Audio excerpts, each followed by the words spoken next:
আর কবর খুব একাকিত্বের জীবন। আসলে মৌতের যে যন্ত্রণার কথা আমরা বলি না, এটা সবচেয়ে বড় বিষয়টা কি জানেন? এর শারীরিক কষ্ট তো আছেই, এই যে দুনিয়ার সবার থেকে বিচ্ছেদ, এটাই হচ্ছে যন্ত্রণা। সবার থেকে বিচ্ছেদ না, সবার থেকে বিচ্ছেদ হয়ে চলে যেতে হয়, এটাই সবচেয়ে বড় যন্ত্রণা। মানুষ একা থাকতে চায় না। জেলখানায় যে মানুষকে বন্দি করে রাখে না, ওই একাকিত্বের কষ্টে মানুষ ভোগে। একা একা, আমি একা, কেউ নেই আমার সাথে, এটাই। এর উপর যদি আবার টর্চার করা হয়, রিমান্ড দেওয়া হয়, তাহলে কি অবস্থাটা হবে বোঝেন।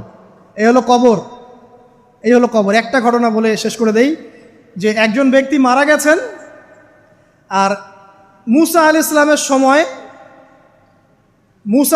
সময় মানে বানু ইসরায়েলের কোনো এক নবী, আমি ঠিক নাম বলতে পারবো না যে কোন নবী, কারণ নামটা হাদিসে আসে নাই, কোনো একজন নবী আল্লাহর কাছে দোয়া করছেন, আল্লাহ মৃত মানুষের সাথে আমার একটু কথোপকথন করায় দাও। আমি জাস্ট একটু কথাবার্তা বলতে চাই যে মৃত মানুষটা কেমন আছে বা তাদের অবস্থাটা কি, আমি জানতে চাই। তো আল্লাহ পাক সেই ব্যবস্থা করে দিলেন। তিনি একটা কবরের কাছে গিয়ে দাঁড়ালেন, একজন মৃত মানুষ উঠে আসলেন।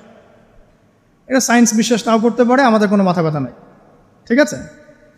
তো এবার তিনি তাকে জিজ্ঞাসা করছেন যে তুমি কেমন আছো, তুমি কেমন আছো, এই মুর্দাকে জিজ্ঞাসা করছেন। তিনি বলছেন যে আজকে থেকে প্রায় 500 বছর আগে আমার মৃত্যু হয়েছে।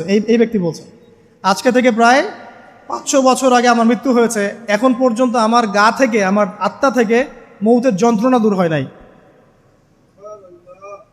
লা ইলাহা ইল্লাল্লাহ। তো এই হচ্ছে অবস্থা। তা আমরা ব্যক্তিগত চিন্তাটা আগে করি, নিজের ফিকির, নিজের কবরের ফিকির, নিজের এলেম, নিজের আমল, নিজের পরিবার, নিজের রিজিক। যাদের জন্য হারামে যাচ্ছেন, কেউ সাথে যাবেন, কেউ সাথে যাবে না, না আপনার গার্লফ্রেন্ড, না আপনার বউ বাচ্চা, কিচ্ছু না। এগুলো তো শুধু মায়ার বাঁধন, মায়ার বাঁধন না, মায়ার বাঁধন। যদি এগুলো নেয়ামত হয় আলহামদুলিল্লাহ, যদি এগুলো দুনিয়াতে আপনার ফিতনা সৃষ্টি করে, আপনি আসহাবুল কাহাফ হয়ে যান। কথা বুঝতে পারছেন না? এরপরে যদি সামর্থ্য হয়, আল্লাহ পাক আপনাকে জ্ঞান দেন, আপনাকে পলিটিক্যাল পদ দেন, ইকোনমিক সেকশনে জ্ঞান দেন, ইত্যাদি ইত্যাদি, আপনাকে আল্লাহ যে সেকশনে রাখবেন সেখান থেকে দিনের খেদমত করবেন, পারবেন না ইনশাল্লাহ? ডক্টর হয়েছেন, রোগীদের ফিস কমায় দেন, ট্রিটমেন্ট ইজি করে দেন। হ্যাঁ, ডক্টর হন, একজন ভালো ডক্টর হন, কসাই হন। ইঞ্জিনিয়ার হন, একজন সৎ ইঞ্জিনিয়ার হন, চোর হন। আপনি যেখানে থাকবেন সেখান থেকেই আপনি খেদমত করতে পারবেন। সবাইকে আলেম হতে হবে জরুরি না, সবাইকে দায়ী হতে হবে জরুরি না, এবং সবাই এটা হতেও পারবে না। এভাবে জাতি গঠন হয় না। আগে বলছি, বিভিন্ন সেকশনে মানুষ আমাদের লাগবে, এবং প্রত্যেকটা সেকশনেই তাওহীদপন্থী ইমানদার মানুষ লাগবে। ইবলিস যখন আদম আলাইহিস সালাম এবং হাওয়া আলাইহিস সালাম তাদেরকে যখন জান্নাত থেকে বের করিয়ে দেয়, প্রলোভন দিয়েছিল, মিথ্যা প্রলোভন, যে হাল আদুল্লুকুম, হে আদম এবং হাওয়া, আমি কি তোমাদেরকে জানিয়ে দিব, আলা শাজারাতিল খুলদি ওয়া মুলকিন লা ইয়াবলা, হে আদম এবং হাওয়া, আমি কি তোমাদেরকে জানিয়ে দিব এমন একটা গাছের ব্যাপারে, যেই গাছের ফল খেলে পরে তোমরা চিরস্থায়ী হয়ে যাবে এবং কোনোদিন মরবে না। এই যে চিরস্থায়িত্বের টোপ আর অমরত্বের টোপ, এই দুইটা টোপ দিয়ে আমাদের পিতামাতাকে ইবলিস জান্নাত থেকে বের করে দিয়েছে। এখন পৃথিবীতে যত মানুষ পথভ্রষ্ট হচ্ছি আমরা, আমাদের এই দুইটা খাসলতের কারণে। আমরা অমরত্ব আশা করছি, আমাদের চলাফেরা দেখলে মনে হয় আমরা মরবো না, পরকালীন কনসেপ্ট বাদ। একটা হচ্ছে চিরস্থায়িত্বের টোপ, ক্ষমতা, এই যে ক্ষমতার দাপট, এই দুটো আমাদেরকে কিন্তু পথভ্রষ্ট করছে। ঠিক একই অস্ত্র ছিল ইবলিসের। সূরা আরাফ পড়ে দেখেন, আমি কোনো কিছু বানিয়ে বলছি না। তখন আল্লাহ পাক বললেন যে ইয়া বানি আদম, হে বনু আদম, আদমের সন্তান যারা আছো, আমাদেরকে আল্লাহ পাক বলছে তোমরা শোনো, লা ইয়াফতিনান্নাকুমুশ শাইতান, শয়তান যেন তোমাদেরকে ফিতনায় না ফেলতে পারে। কামা আখরাজা আবাওয়াইকুম মিনাল জান্নাহ, ঠিক যেমন করে তোমাদের পিতামাতাকে শয়তান জান্নাত থেকে বের করে দিয়েছে। যেহেতু আমাদের পিতা আর মাতাকে শয়তান জান্নাত থেকে বের করে দিয়েছে, আল্লাহ পাক এই আদমের সন্তানদেরকে বলছেন তোমরা সতর্ক থেকো, তোমাদেরকে যেন শয়তান জান্নাত থেকে যেভাবে বের করেছিল তোমার পিতামাতাকে, এমন করতে না পারে। আর কি করতে না পারে? ইয়ানজিউ আনহুমা লিবাসাহুমা লিউরিয়াহুমা মিন সাওয়াতিহিমা, পড়ে দেখেন সূরা আরাফ। আল্লাহ বলছেন, মনে রেখো আদমের সন্তানরা, ইবলিস কিন্তু শুধু তোমার পিতামাতাকে জান্নাত থেকে বের করেই দেয় নাই, বরং গাছের কাছে নিয়ে গিয়েছিল, ফল খাওয়ার সাথে সাথেই তাদের গায়ের পোশাক খুলে পড়ে গিয়েছে। তাহলে আমাদের পিতামাতাকে জান্নাতে নগ্ন করে দিয়েছিল কে? সেই কথা আল্লাহ পাক বলছেন আদম সন্তানদেরকে, তোমরা সতর্ক থেকো, তোমাদেরকে যেন ইবলিস নগ্ন করতে না পারে, ঠিক যেমন করে তোমাদের পিতামাতাকে করেছে। তাহলে এখন যে পুরো বিশ্ব জুড়ে নগ্নতার যে সংস্কৃতি চলছে তাই এরা কার এজেন্ডা বাস্তবায়ন করছে বুঝতে পারছেন? কোরআন পড়েন, পৃথিবীতে যত সভ্যতা চলে গেছে, ব্যাবিলনের সভ্যতা, চাইনিজদের সভ্যতা, তারপরে যে আমাদের মাও সেতুং, ইতালির মুসোলিনি, এদিকে জ্যাপল সার্তে, এদিকে আপনার ফিডেল ক্যাস্ট্রোর কথা বলেন, ওই পশ্চিমা সভ্যতা বাদ দিয়ে যত বড় বড় সভ্যতা রিনাউন্ড, সবার পোশাক ছিল শালীন। আমি চ্যালেঞ্জ করলাম, খুঁজে দেখেন চাইনিজদের পোশাক দেখেন, আগেকার পোশাক, 1000 বছর আগের পোশাক, শালীন পোশাক। তারা কিন্তু মুসলিম ছিলেন না। আপনি এই ব্যাবিলনের সভ্যতা দেখেন, ব্যাবিলনের সভ্যতা অনেক প্রাচীন না? এই সভ্যতার পোশাক দেখবেন এটা অশালীন পোশাক ছিল না। এমনকি আইয়ামে জাহিলিয়াত যেটা আমরা বলি, নবী সাল্লাল্লাহু আলাইহি ওয়াসাল্লাম যখন জন্ম নেননি তার আগের সময় কোনো, ওই সময়ও যে মানুষ জেনা করত, মেয়েকে যে কন্যা সন্তানকে জীবিত দাফন করত, তারপরেও ওদের পোশাক শালীন ছিল।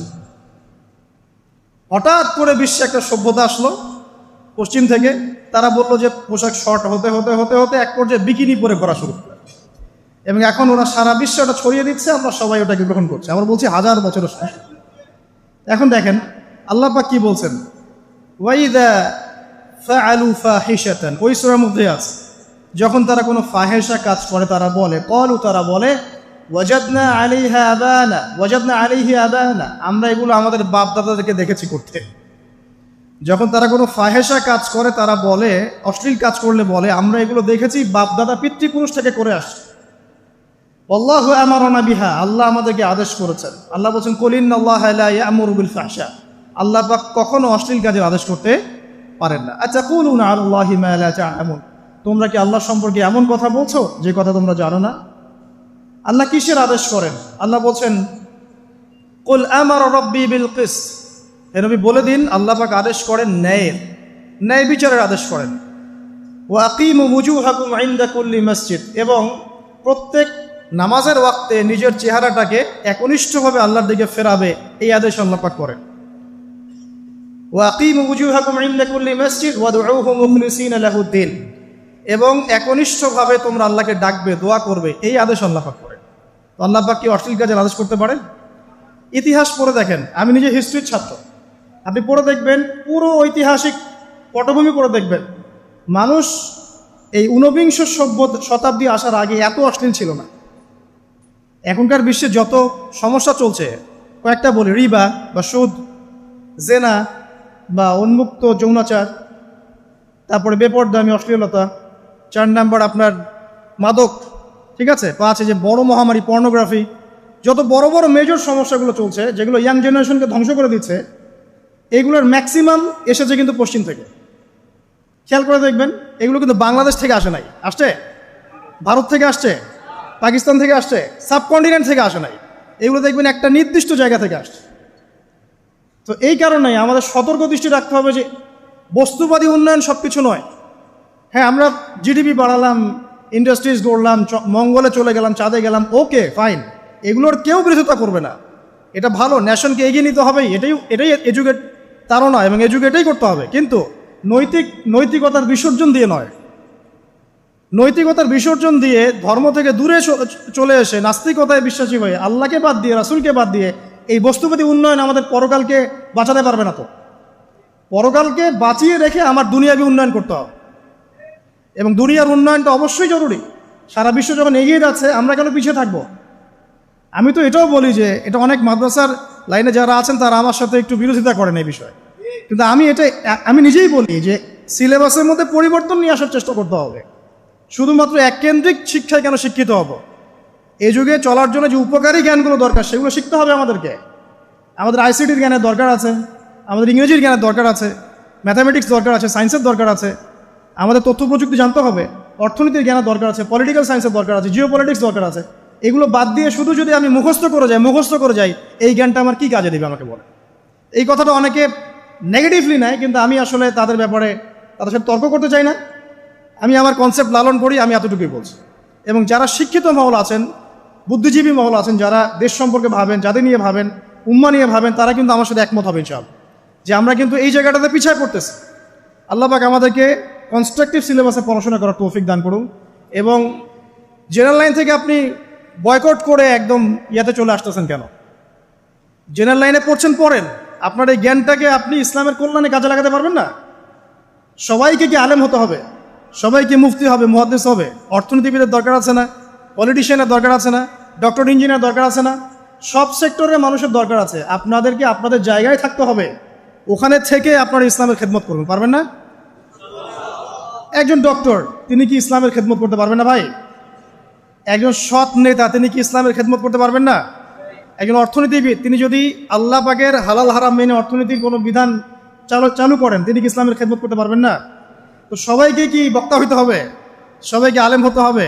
এক নির্দিষ্ট একটা শ্রেণীর মানুষ আলেম হবে, নির্দিষ্ট একটা শ্রেণীর মানুষ প্রশাসনে থাকবে, নির্দিষ্ট একটা শ্রেণীর মানুষ আপনি জনপ্রতিনিধি হবে, নির্দিষ্ট শ্রেণীর মানুষ ইকোনমিক সেক্টরে থাকবে। এইভাবে আমরা একটা জাতি গঠন করব, এবং সবাই হবে উভয় দিকে শিক্ষিত। একজন আর্মি অফিসার, তার উচিত হবে ইমামতি করার যোগ্যতা অর্জন করা। একজন ডক্টর, তার উচিত হবে ইমামতি করার যোগ্যতা অর্জন করা। আবার একজন যিনি আলেম, তারও উচিত হবে এমন পড়াশোনা করা যে পড়াশোনা দিয়ে তিনি কোরআন সুন্নাহকে হাতে রেখে ওয়ার্ল্ড অ্যাফেয়ার্সকে ডিল করতে পারেন। তো এই বিষয়গুলো আমাদের একটা গ্যাপ চলে আসছে দীর্ঘদিন থেকে। আল্লাহ পাক আমাদেরকে বোঝার তৌফিক দান করুন। আর অ্যাটলিস্ট আমরা যদি নাই পারি, আমাদের দ্বারা যদি কিছু নাই হয়, অ্যাটলিস্ট আমাদের সন্তান সন্ততি যারা আসবে ভবিষ্যতে, আল্লাহ পাক তাদেরকে যেন ইসলামের জন্য কবুল করে নেয়, আমিন। আর ইসলামের জন্য কবুল করলে কারো কোনো ক্ষতি নাই। ইসলামের আন্ডারে প্রত্যেক অমুসলিমের সর্বোচ্চ অধিকার রক্ষা করা হয়, অন্য কোনো জায়গায় করা হয় না। এবং প্রত্যেকটা ধর্মগ্রন্থের মূল কথাগুলো দেখবেন একই রকম।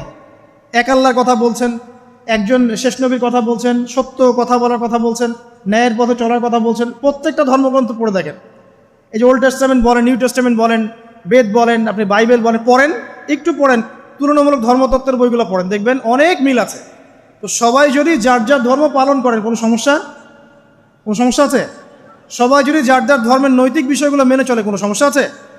এই সহজ সরল কথাগুলো আমরা জনগণকে বোঝাতে ব্যর্থ হচ্ছি। এই সুযোগ নিয়ে এক শ্রেণীর মানুষ এক দলকে আরেক দলের বিরুদ্ধে লাগিয়ে দিচ্ছে, স্বার্থ খুঁজে, নিজের স্বার্থে, দুনিয়ার স্বার্থে, এবং ওই যে বললাম একটা সভ্যতার কথা, ওদের স্বার্থে শান্তিপূর্ণ একটা জনসমষ্টির মাঝে ফাসাদ লাগিয়ে দিচ্ছে উদ্দেশ্যপ্রণীতভাবে কিছু মানুষ।